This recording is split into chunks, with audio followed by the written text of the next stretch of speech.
پاکستان کی خواتین کی تحریک نے جو کامیابیاں حاصل کی وہ ہمیں دیگر ملکوں میں نظر نہیں آتی. ہم سب کو پڑے تھے ڈنڈے، اور ڈنڈے کھانے کے بعد ہمیں ڈنڈے کا ڈر اتر گیا. حملہ یہی کیا جاتا ہے کہ وہ یہ تو ایلیٹ خواتین ہیں، ان کا تو کوئی تعلق ہی نہیں ہے. یہ تاریخ میں کوئی ایسا وقت نہیں جب کہ عورتوں نے ریزسٹ نہ کیا ہو. آپ کو وہاں پر جو پوسٹرز نظر آئیں گے اس میں آپ کو آسمہ جہانگیر صاحبہ نظر آئیں گی، آپ کو قندیل بلوچ نظر آئیں گی.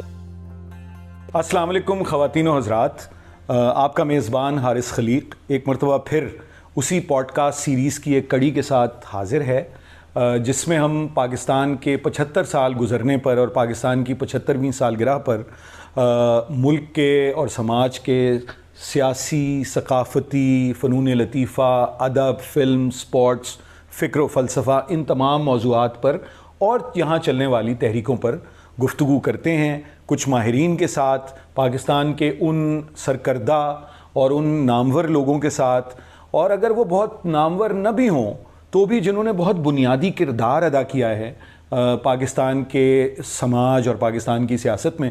تو آج کا جو یہ پروگرام ہے، جو کڑی ہے پوڈ کاسٹ کی، یہ پاکستان میں چلنے والی حقوق نسواں کی تحریکوں سے متعلق ہے، یعنی خواتین کی تحریکیں. پاکستان ایک منفرد ملک ہے جہاں، اور برصغیر جنوبی ایشیا میں بھی اور پوری مسلم دنیا کے بھی، اگر آپ جو مسلم اکثریتی ممالک ہیں ان میں آپ دیکھیں کہ پاکستان کو اس بات پر واضح طور پر فخر ہونا چاہیے کہ پاکستان کی خواتین کی تحریک نے جو کامیابیاں حاصل کیں وہ ہمیں دیگر ملکوں میں نظر نہیں آتی. پاکستان کی خواتین کی تحریکوں نے جس طرح جمہوریت، وفاقیت، مساوی شہریت کو فروغ دینے کا کام کیا وہ ہمیں دنیا کے بہت سے ممالک میں نظر نہیں آتا. اس طرح سے ان تحریکوں کا منظم ہونا نظر نہیں آتا.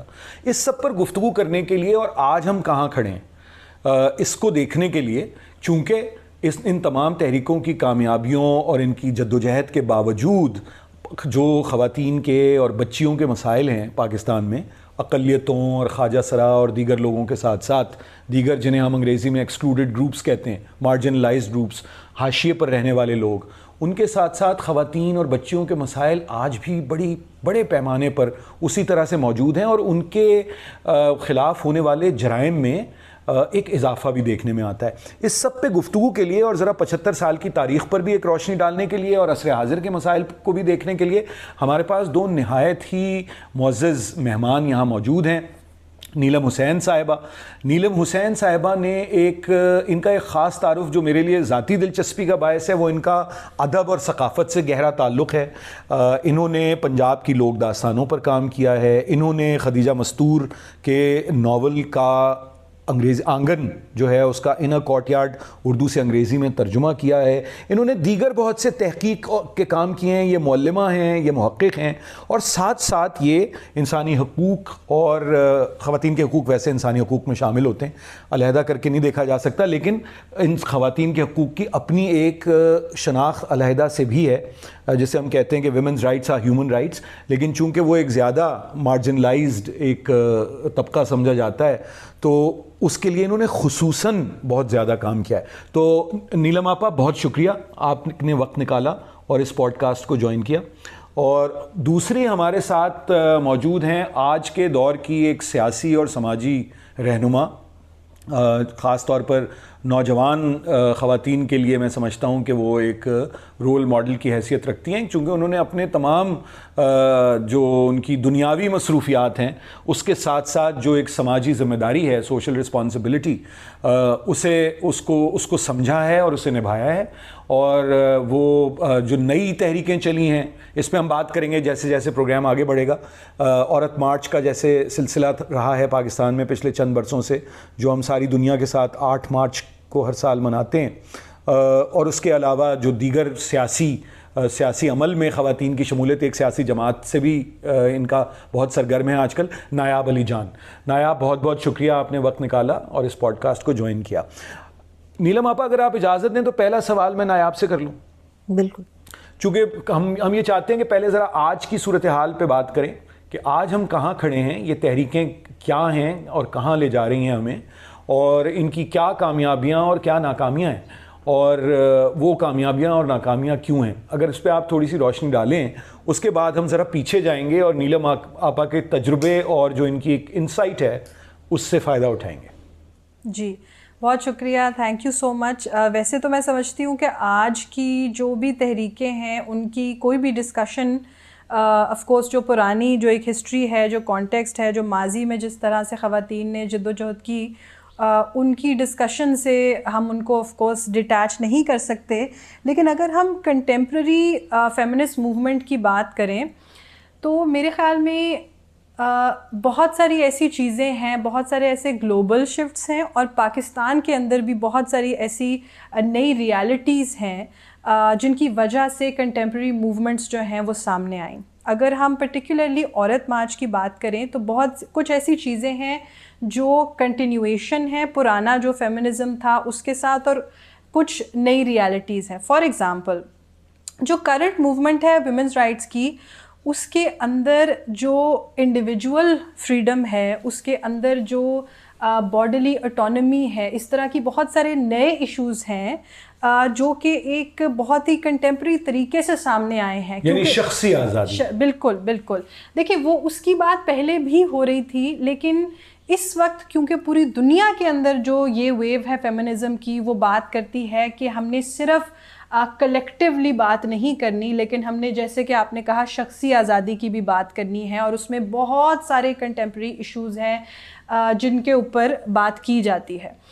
اس کے علاوہ یہ ہے کہ فیمنزم جو یہ لفظ ہے میرے خیال میں اس کی مکمل طور پر اونرشپ لینا اور اس کو سمجھانا جو اس وقت کی موومنٹ ہے اس کا یہ ایک بہت امپورٹنٹ پوائنٹ ہے. کیونکہ ہم نے بہت دفعہ دیکھا ہے کہ جو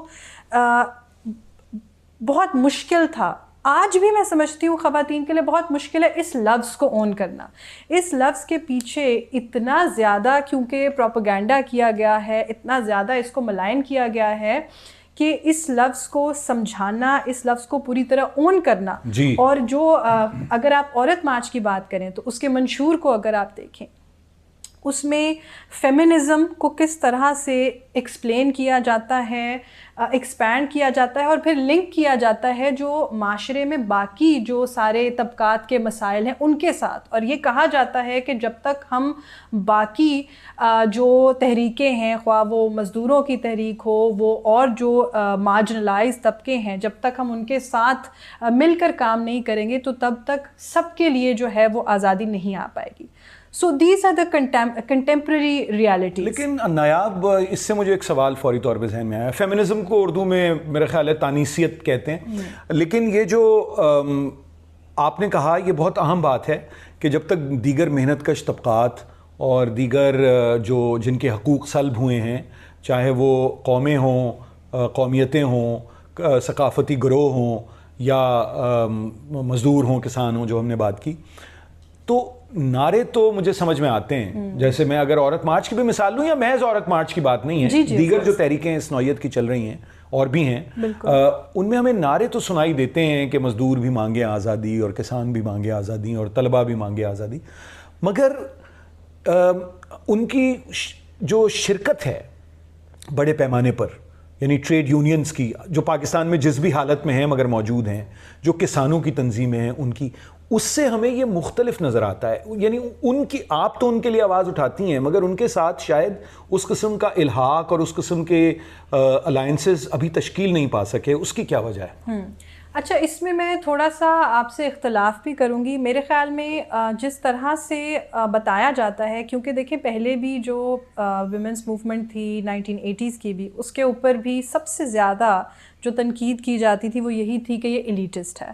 اور فیمنزم کے اوپر ہمیشہ سے ہی پاکستان کے اندر جو سب سے پہلا حملہ یہی کیا جاتا ہے کہ وہ یہ تو ایلیٹ خواتین ہیں, ان کا تو کوئی تعلق ہی نہیں ہے. یہ بھی ہم ڈسکس کریں گے کہ اس میں کیا کیا پرابلمس ہیں اس نظریے میں. لیکن میرے خیال میں جو کنٹمپرری موومنٹس ہیں انہوں نے باقاعدہ اس بات پر اسپیشلی غور کیا ہے کہ ہم نے اس کو جو ہے وہ طبقاتی جو اسٹرگل ہے اس کے ساتھ جوڑنا ہے. اگر آپ دیکھیں تو کیونکہ دیکھیں کچھ اس میں ریالٹیز ہیں, ظاہری سی بات ہے, موبلائزیشن جو ایفرٹس ہیں کنٹمپریری موومنٹس کے ان کے اندر جو لو انکم گروپس ہیں یا جو ٹریڈ یونینز کے گروپس ہیں, نرسز ہیں, اسکول ٹیچرز ہیں, بہت سارے ایسے گروپس ہیں, ان کے ساتھ باقاعدہ الائنسز بنائی گئی ہیں, ان کے ساتھ بہت زیادہ موبلائزیشن ان کمیونٹیز میں کی گئی ہے, ان کے لیے ہیلتھ کیمپس کروائے گئے ہیں, بہت ساری ایسی چیزیں ہیں کہ جن کے تھرو وہاں پر موبلائزیشن کی کوشش کی گئی ہے. سو آئی تھنک یہ بہت واضح طور پر جو ہے وہ ایک ریکگنائز کیا ہے کنٹمپریری. میں بہت شکر گزار ہوں کہ آپ نے اختلاف کیا, کیونکہ میرا خیال ہے کہ بہت سے سامعین کا وہی خیال ہوگا جو سوال میں نے آپ سے کیا, اور شاید کسی حد تک میرا بھی تھا, تبھی میں نے آپ سے سوال کیا اور اس کی آپ نے وضاحت کی. تو آپ دونوں سے گزارش یہ ہے کہ اختلاف بالکل کرتے رہیں, اس میں ہم تینوں کو ہر بات پہ رضامند ہونے کی بالکل ضرورت نہیں ہے. نیلم آپا, میں آپ کی طرف آتا ہوں, ذرا ہمیں تاریخ میں لے جائیں, اور اس کی وجہ یہ ہے تاکہ ہم اس سیاق و سباق کو, اس کانٹیکسٹ کو سمجھ سکیں جس میں خواتین کی تحریکوں نے جنم لیا پاکستان میں. اوکے, اچھا, ایک تو میں شروع کروں گی کہ تاریخ میں کوئی ایسا وقت نہیں جب کہ عورتوں نے ریزسٹ نہ کیا ہو. ہماری تاریخ میں, دنیا کی تاریخ میں اور ہماری تاریخ میں, جس دائرے میں ان کی زندگیاں تھیں ان میں بغاوت ہوتی رہی, اس کے باہر بھی ہوتی رہی, باؤنڈریز بھی پش ہوتی رہی. اس میں کلاس فیکٹر بھی آ جاتا ہے, سوشل سٹیٹس کا بھی آ جاتا ہے کہ کون, رضیہ سلطانہ نے اگر کچھ کیا تو وہ ملکہ تھی, اگر کسی مالن نے کچھ کیا تو وہ مالن تھی. تو ان کے دائرے فرق ہوں گے, بٹ آئی تھنک ریزسٹنس جو ہے اگینسٹ اپریشن وہ ایک انسانی انسٹنکٹ بھی ہے. آئی ووڈ سے کہ you don't take oppression comfortably اور ہیپیلی. جبر کے خلاف ایک ہیومن ری ایکشن ہوتا ہے. ٹھیک ہے, یہ میں اس حوالے سے, جہاں تک ہماری اپنی تاریخ کا تعلق ہے, یہ بھی پاکستان کی تاریخ سے پہلے جاتی ہے, اور ہسٹوریکلی اگر اسے لنک کریں, کیونکہ میرا خیال ہے موومنٹس خلا میں نہیں پیدا ہوتی, یا ایکشن بھی جو ہو وہ خلا میں نہیں پیدا ہوتا.